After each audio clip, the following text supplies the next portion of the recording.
Hey guys, how you doing?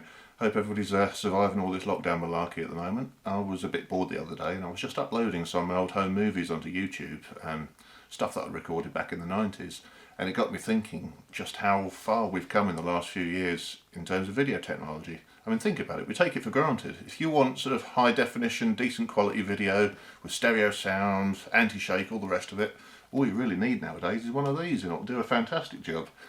But it wasn't always the case. JVC's new portable VidStar video recorder and lightweight camera have some distinct advantages over home movie cameras.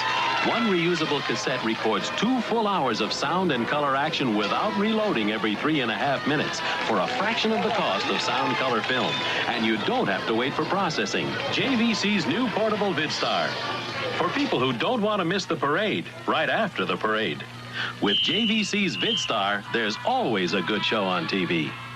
So that's how it was in the late 70s. If you wanted to record video back then, you had to be really dedicated to the cause. Massive, great shoulder-mounted VHS portable VCR. You had a camera and a very large battery pack to run it all. And it was very heavy, it was expensive, and the picture quality, let's be honest, was not that fantastic, but that's how you did it back then. But that is what I first started recording video with. That particular VCR on the advert is the JVC HR-4100. And I bought one of those back in 1992, second hand. I think I paid about 10-15 quid for it. I was only about 14 years old at the time. But we got that up and running, and that was my first VCR. And a few months later, I think it was another radio rally, I bought the camera to go with it. It looks like that. And that kind of looks like a cine camera, but it is actually a video camera. You can see the cable coming out the end there. That plugs into it. It didn't work. I think I paid about £20 for it, something like that, but my dad managed to get all this apart, and all this lens and everything inside here was all full of mud as if it had been dropped in water or something, but somehow we managed to get it all apart and clean all the mud out of it, got it working, and that formed my very first video camera system. So by the spring of 1993 I finally had a working video camera, and I recorded so much stuff with it at that time, and I'm glad I did, because it's been an awful lot of memories to look back on. As you can see, the picture quality wasn't anything special, but it was good enough to do the job, and it got me started messing about with video, and I've been doing that on and off ever since. But going back and looking at all that old footage, it got me thinking about that old system that I used to use all those years ago, and decided to get it out of the attic. And here it is in all its glory, the JVC HR-4100 from 1978. It's actually very similar to the first ever VHS machine, which was the JVC 3300, which was released in Japan in 1976, I think. I think it landed in the UK in 77. And you can see not all that much has changed to make it a portable. If you were to take one of those, remove the power supply, the tuner and the timer, you've pretty much got what we've got here, with just a few little alterations to make it portable. As you can see, leaving it in the attic for 15 years hasn't done it any favours. All sort of cement stuff out of the roof has all fallen on it over the years, and I know that when I put it up there it didn't work. It packed up in about 1996 and I never really investigated with it further. But the idea is I'm going to take it to bits, clean all the gunk out of it, see if I can get it working again. And then just for fun, we'll hook it up to the camera, get a power supply on it, and we're going to take it out and see if we can do some filming with it. So first things first, need to strip it down, clean it up, and let's see what we're dealing with.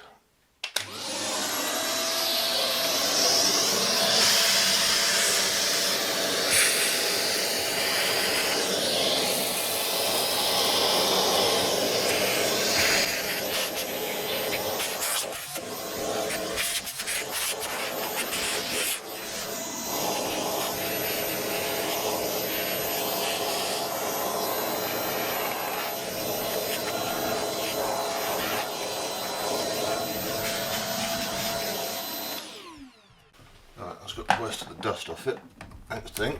Let's get the lid off and see how bad the damage is in here. As I recall, it doesn't take too much to take the lid off. Now, bear in mind that the last time I took this to bits was probably about 25 years ago. So we shall see. 4 screws hold the top on, and then yeah, there's a couple on the back. Move them out.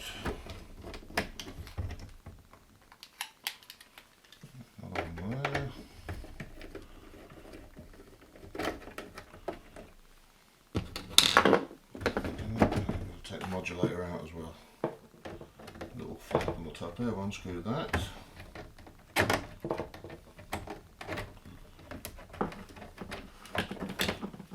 comes off and the lid should pop off. Right. Okay, so this is inside it. Could have been worse. I was expecting more rust and dust, but as you can see, the video head is pretty well cobwebbed up. If we can get in close there. Oh yeah, that's going to need a good clean up. But elsewhere, it all looks reasonably intact. There's a lot of dust and crap that's got in there. All this mech is going to have to be cleaned out. And if there's anything like most 1970s machines, it's all belt driven on the other side, and chances are all those belts will have perished and either turned to goo or gone too soft and slippy. So I'm guessing we're going to need a new set of belts for this. And then of course there's an electrical issue. I remember the last time I plugged this in, that there is the DC input there. And I remember plugging that in and there was a bang and a little puff of smoke came out of somewhere in that region, so I'm going to have a look at see what was going on with that. First things first though, let's get the lid off this tape mech. I want to get the lid off because there's a lot of trapped bits of dusty roof stuck inside it, so I need to get that out. There's 4 little screws that hold the tape flap on, there's 2 on this side and 2 on the other. Try not to lose the screws in the bowels of the machine, that would help. That's 2. Get on the other side.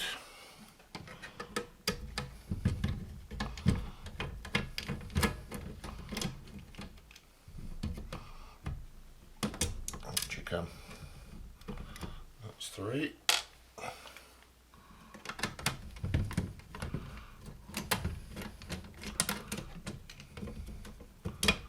And that's 4. It comes off. Get the vacuum on that.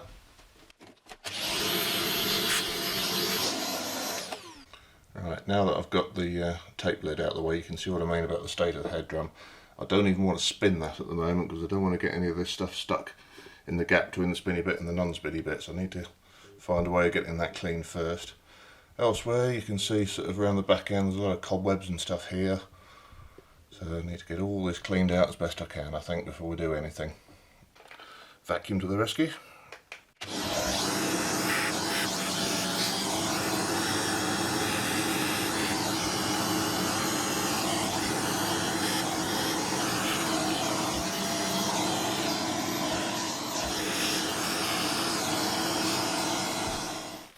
Got the worst of that out. Let's get it upside down. Oh dear, see what I mean about all the dust? There's a lot of my roof in there. Better have a look inside and see how bad it is.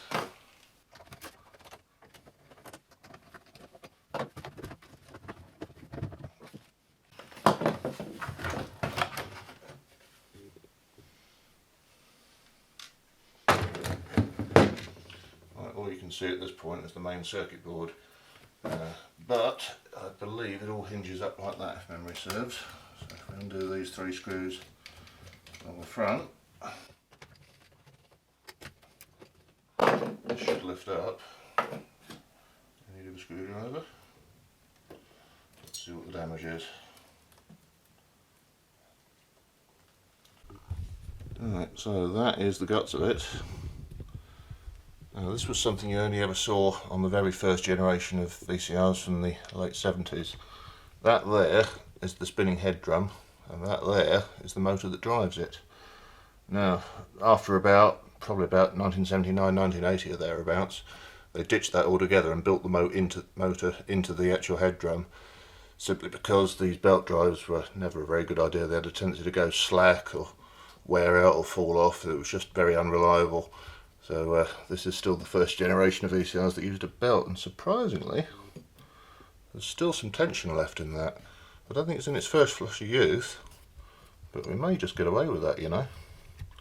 Moving on, that's the capstan drive, that one there I think.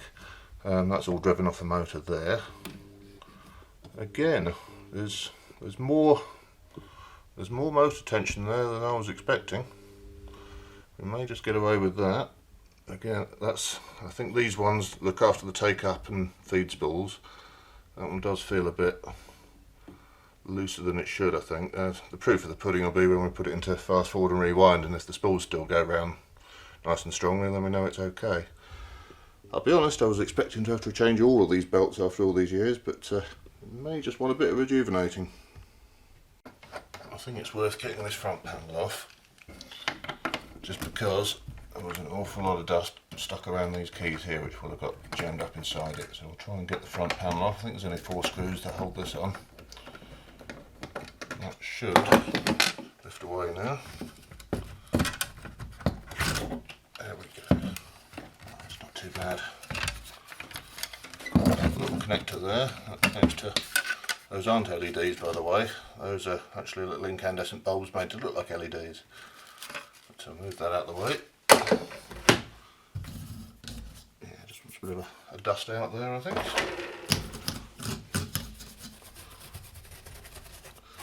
Seems to have got away fairly well with that one.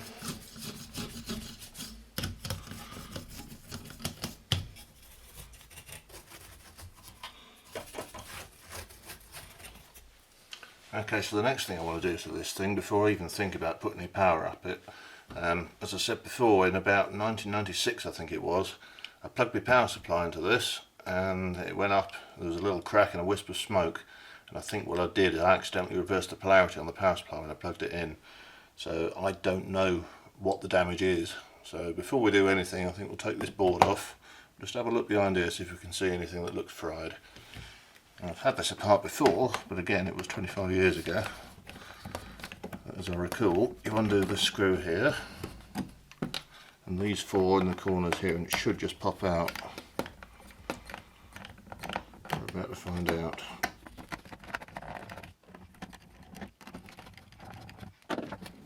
Just like that.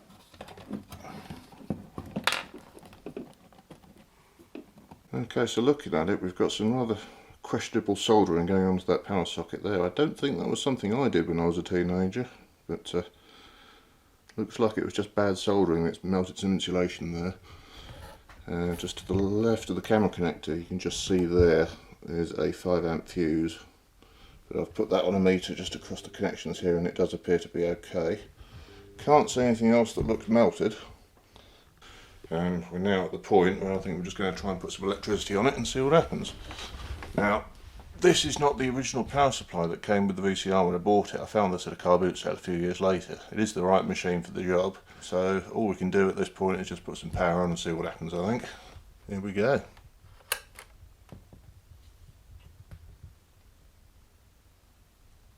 Can't hear any funny noises, which is not unusual because there's no power switch on this machine. It only works when you actually hit a button. Let's just try fast forward, see what happens. Okay, hints of life.